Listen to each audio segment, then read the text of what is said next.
Hello and welcome to the Road to Rec League podcast. I'm Callum, and in today's episode, we're going to do a bit of a special on the Jets and strategic thinking. That's right, bit of a different episode today. I'm having to record this in advance because I'm away this weekend. I actually got a busy couple of weeks, so might need to do another one pretty soon. But I thought I'd take the opportunity to have a bit of a conversation about something I'm passionate about on multiple layers. The NHL Jets are my team. I love following the Winnipeg Jets in the NHL, and I have watched every game last season live. I've watched every game this year so far, not live, but that's because I'm valuing sleep and also prioritizing my personal hockey progression. But it's been a really cool journey over the last two and a half years following this team. They have been, riding the crest of a wave. Unfortunately, that wave has come crashing down this year. 2025, they found themselves first in the league. They won the President's Trophy that year. 2026, they find themselves 32nd of 32. I'm not certain they'll win the President's Trophy this year. I think, was it to score the same number of points at this point in the season, they will need to go 41-1. I'm going to go out on a limb and say that's unlikely. And it just brought about some interesting questions because obviously they are a really puzzling team at the moment. The core pieces in terms of talent level are quote unquote too good to be 32nd in the league. Okay. Equally, they are aging and all that sort of stuff. They find themselves in a really interesting place. They've been buyers for the last few years. They've only missed the playoffs once in the last 8 seasons or whatever it is. So they're in a really interesting and different environment, and obviously we're not used to, over the last couple of years, seeing the Jets this low down in the standings. So that's one thing I'm really passionate about. In work, like day to day, my 9 to 5, I support our organization's strategy. And that's another thing I'm really passionate about. So it's that kind of, why do organizations think the way they think, do what they do, make the decisions they make? What are their intentions behind those decisions? What's actually driving their trajectory of their organization? Things like that. I find that really fascinating personally. And so this episode might get a little bit boring for those who don't like that. But what I really wanted to do was just have a quick chat. I won't make this one too long. Have a quick chat about sort of, I guess, the principles of strategy and what I'll refer to as like strategic content and how an organization sets themselves up for success. And I'm going to talk about that as a theory. And then what I want to do is start applying that theory to the Winnipeg Jets. Because I think they're in a really interesting spot at the moment where actually understanding their strategic intent will make very clear what decisions they should make or will make or could make in the next few months. Whether that be making a push to try and scrape in as a wild card or staying at the bottom of the NHL and trying to pick up a draft pick. So to key this off, I guess, or to kick this off, let's talk about strategy. So what is it? It's effectively trying to define an organization's intent. That's how I would define strategy in sort of that context. And we'll talk about it as the Jets, but the other examples I'll use will be a box manufacturer and a homemade friendship bracelet company. Okay. And a hockey club. All three of those organizations, small, medium, large, whatever, will either consciously or subconsciously have these sorts of things in mind. It all starts at the top with a vision. And it's going to get a bit lofty. So when we're talking about visions, we're talking about like 15, 20 years. You're looking so far into the future. Over that time period, what would you like to do? So for the Winnipeg Jets or for a hockey club, it could be win the Stanley Cup or build a dynasty to win multiple Stanley Cups. For the box manufacturing company, it could be something like, have X percent of market share in box sales or something like that. And then for your little friendship bracelet company, run out of your auntie's living room, it could be something like, provide affordable, the best affordable friendship bracelets for my local community. And that could be all it ever amounts to. And that's fine. That's their vision. That's their 20-year look ahead. We then come down a step from that. Because obviously you can say that, but actioning that, really quite hard. To break that down into steps, you then talk about missions. So that might be a 2 to 3 year look ahead. And for the box manufacturers, it might be, it's the same kind of intent. They might just chip away at that value. So they might say, let's say their target is 20% market share in the next 20 years. Well, maybe their mission is, well, the first step we're going to take is breaking into get to that level in one market. So like the European market. Okay, so if they're looking at global sales, they might just target a specific area. That's going to be our mission over the next few years. We're going to advance that part of our organization. For the friendship bracelet, sort of making company, it could just be that you want to work on your street, your surrounding area, or a few streets over, that sort of thing.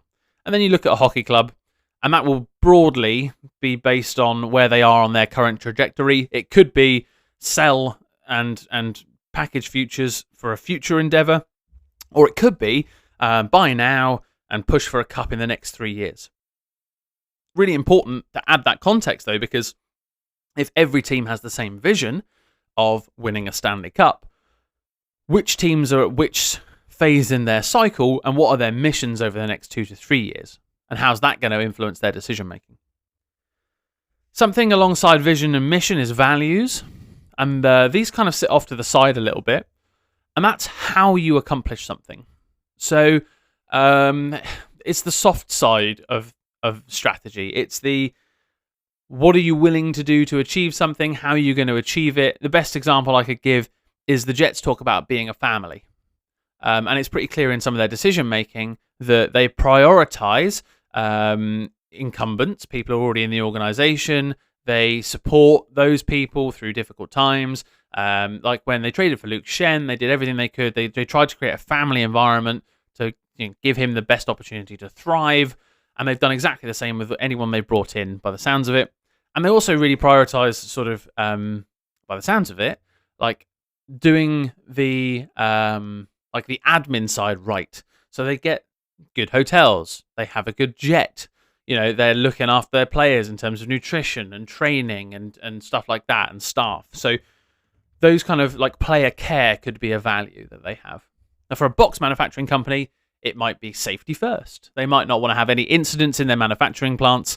So they have a zero tolerance on safety incidents, and they've got a really good reporting culture for safety incidents and stuff like that.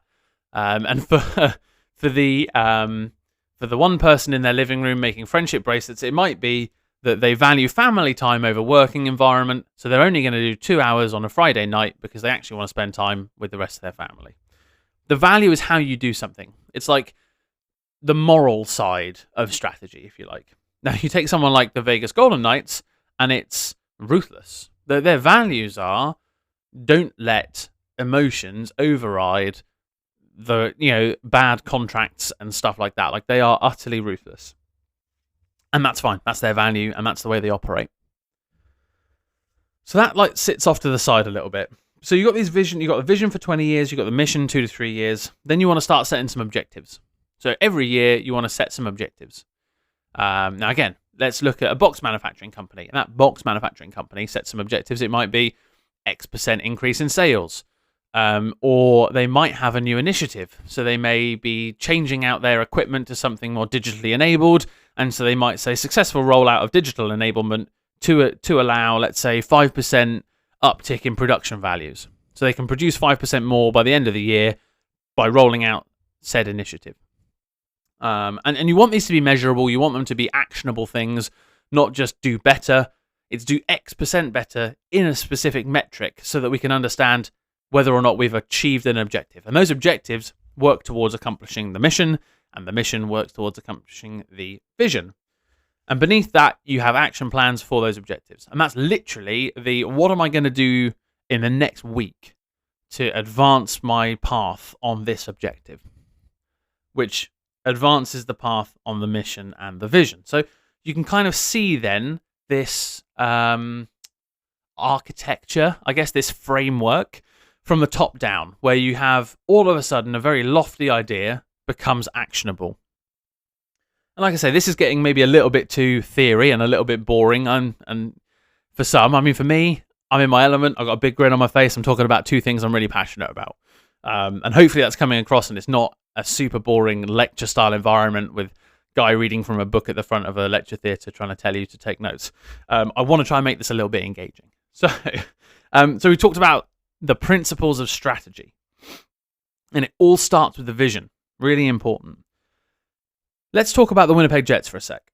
So they have had a couple of really historic seasons. And as I said at the start of this episode, they find themselves at a crossroads. They're 32nd in the NHL.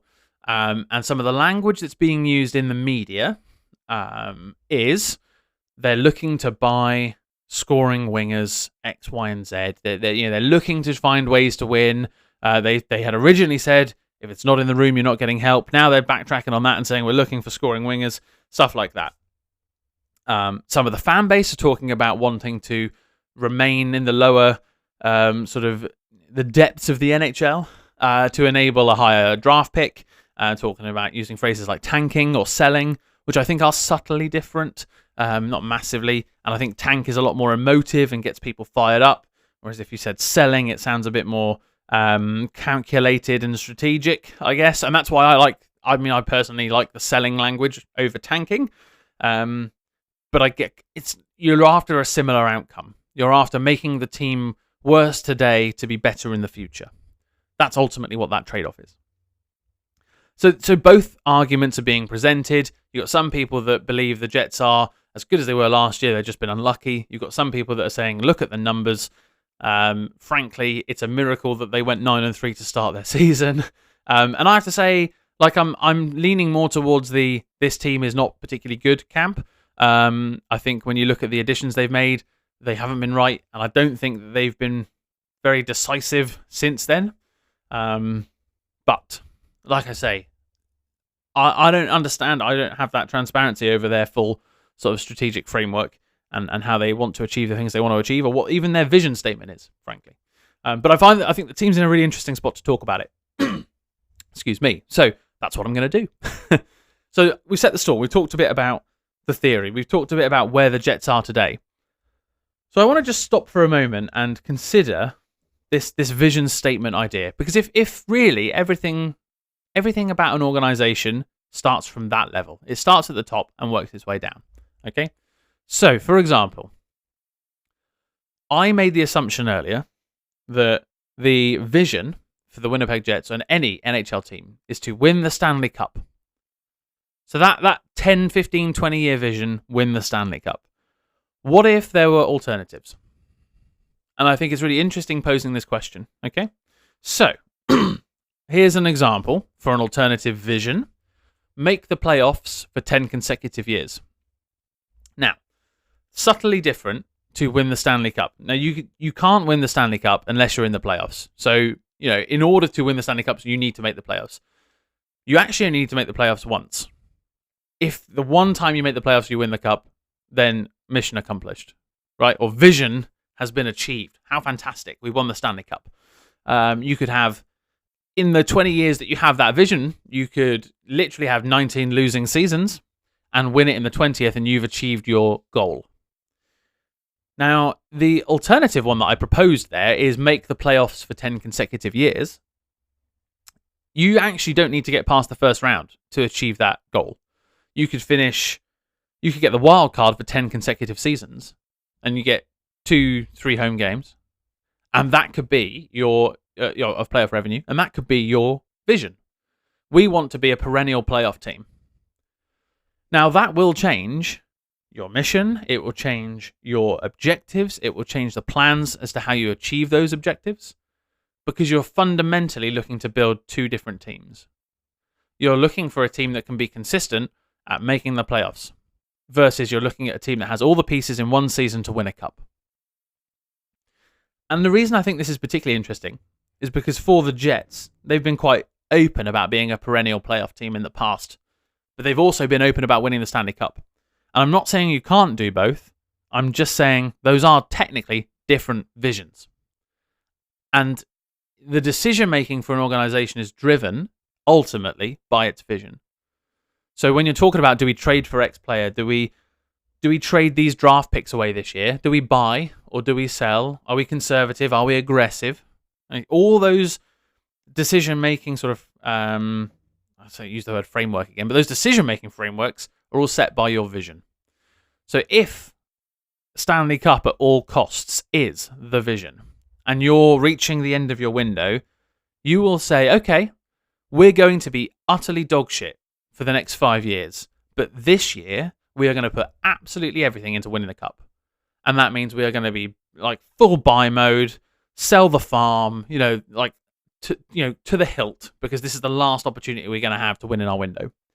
Versus shuffle some pieces around, maybe buy someone on a 3-year deal rather than as a rental, maybe look to release a younger player who's developing for a player who's at their prime and is going to be good for the next 3 years instead of in 3 years. And that might be how you sustain that perennial playoff team. So really, it's quite a different set of decisions that are made once you identify your vision. I would really like NHL teams, or all sports teams really, but NHL teams in particular, to be really transparent on stuff like this. And I appreciate you lose your competitive advantage, and I know why they don't. But how cool would it be to have that utter transparency? Actually, what are you trying to achieve? What's your, in the next 2 to 3 years, what are the things you're targeting? Because they'll be telling the players this. They'll be talking to the players about this sort of stuff. And if they're not, then they are not a well-run organization. Well-run organizations are transparent and clear with employees about the vision, the mission, the values, the objectives, and action plans.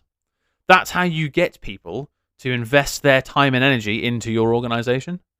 That's the difference between someone turning up to work and clocking in and clocking out and actually feeling like they're a part of something. I fully believe that. I've seen it in person. I know the difference it can make when you feel like you're a part of something versus you're just churning the handle on the sausage machine, If you know why you're doing it, if you know how that's going to impact the world, how that's going to impact the organization, how that's going to impact you, I think that's a really important part of having, job satisfaction. So, where do I think the Jets are then? I think is a really interesting one, because I'm going to get a bit tinfoil hatty over here. And the reason I mentioned the perennial playoff argument is because I actually think that's what the Winnipeg Jets have been targeting for the last 10 years. And maybe for the next 10. They are a team that thrive on, or they're an organization that thrives on having the whiteout. It changes the city. I got to be a part of it this year, and it was amazing. It was an experience I've never had anywhere else in my life, may never have again. And it was just unreal to be in a city that lives and breathes playoff hockey. Like it literally reshapes the town. I can't explain it in any other way. So you've got that, and that's a really big cultural thing. Okay? Not having that for 10 years feels like it would just really start to impact the city, impact the organization. Winning a Stanley Cup would be great. Losing the whiteout, I think, would be worse than how, comparatively, it would be more damaging than the benefits of winning the cup in an organizational standpoint perspective. Small market relies on the public buying tickets rather than Toronto's quote-unquote sell-out arenas that are all sold out on corporate tickets that then no one seems to turn up. Well, not no one, but sellouts aren't sellouts. They're sellouts, but they're not full capacity. They're not full attendance. And having been in Canada Life when it was full, oh boy, what an environment. So cool. So unbelievably cool. During a whiteout, amazing. Again, you can see how people get fired up for it. And winning a playoff round, something to celebrate. Getting into the next round, pushing hard, brilliant. There was some good to come out of it. It wasn't a total waste of a year. Now, I'm not saying it would be a waste of a year if you didn't make the playoffs for 5 years and then won the cup. But the playoff revenue, the cultural piece around the whiteout, and the fact that the way the NHL as a league interacts with the Jets, view the Jets, and the players particularly. So, for example, no movement trades tend to include Winnipeg. That not every player's on one, and I think it's a terrible excuse. General managers, it's your job to find a way around that. But it is a hindrance. It just is. It's cold. People don't like that, apparently. I mean, they choose to be in a rink for most of their life, but apparently outside cold is too much. But there you go. So they've got that to deal with. They've got, probably some corporate constraints or financial constraints. Not like they can't spend money because Chipman's pretty rich. More like they can't generate revenue in the same volume as some of the other NHL teams. So they're not as self-sustaining necessarily as some of the other organizations might be. So they've got different things stacked against them. So I guess it's like I say, it's that sort of thing where, okay, well, if you've got those limitations and you're trying to be real about those, what do you make your vision? Example that we used earlier on, okay, the lady making the friendship bracelets in her living room is a reasonable vision for her to be the world's largest provider of friendship bracelets in the next 10 years. No, it could be a vision you still have, and you still might want to work towards that. Is it likely going to happen? No. Also no, particularly if her values are only working 2 hours a week on a Friday night. So how you set your organization up and the game, the way you choose to play the game will ultimately determine how far you can go with your vision. So setting something realistic is important too. Stretch, but realistic. So I just think it's a really interesting question when we start talking about some of the Jets' decision making. So will they buy? Will they sell going forward? I think that's something I'm not in a position to be able to, foresee. What would I like them to do? I'd like them to be a little bit more realistic about the probability of success this year. They've got to roll sixes, basically, for the rest of the year to have a chance of being a wild card. And they have to, if they choose to continue doing what they're doing instead, they end up with a top 3 draft pick guaranteed. And maybe another first rounder in there if you ship out some of the right pieces. And maybe some second round picks, Let's start building back up again. That's what I think is the appropriate thing to do in this circumstance. Assuming the vision is win the Stanley Cup, I think that's exactly what they should be doing. Now, even if the vision is make 10 playoffs, like make 10 consecutive playoffs, I actually think dropping this year is not that bad because you're going to end up with a pretty talented player. There's going to be a bit of excitement about that, a bit of youth. You can let go a bunch of the old slow UFAs. You can trade a couple away. You can re-bolster with some trades. You can re-bolster with some more free agent signings. I know they don't get the cream of the crop in Winnipeg, but that doesn't mean they can't try. Even if it means overpaying slightly on a couple while you've still got some young talent, because ultimately the ELCs for some of these like high-end talents, it's $1 million a year or less than $1 million a year. So you can overspend a little bit for a few years while they're on their ELC. Then you can let go of some of the older expensive players and you can give the contract value to the young exciting players, and then you've got a different problem, but it's something you can work around. So actually either way, regardless of the vision, I actually think selling this year is important. Do I think they'll do that? I think they'll make that decision too late. I think they'll make a trade beforehand in an attempt to try and right the ship. And there's a real risk that they go on a run, fall outside the playoffs, get the 14th overall draft pick, end up with a player like Perfetti instead of a player like insert first overall pick here who's particularly good. You just look at the first round, like the top 3 picks of the last 10 drafts. I mean, how many winning teams don't have them on their roster? Is what it is, really, isn't it? So I think there's a good opportunity to be able to accomplish something either way. If they identify that they're sellers sooner, start bringing in some young players to get them some NHL runway, because they might actually be valuable players in the future. Who knows? Who knows? That's it for this episode. What I really wanted to do was get people thinking about this sort of stuff. It's like I say, it's a real passion of mine, is strategy and hockey. And I just think it's important that we stop and question things sometimes. And we have these kind of healthy debates, and we think about things in a different context, and that might help us understand why decisions are made or not made, ultimately. Anyway, thanks ever so much for listening. If you've got any questions, comments, leave them below. Thoughts, feelings, obviously, welcome to. Have a wonderful week, and until next time, goodbye for now.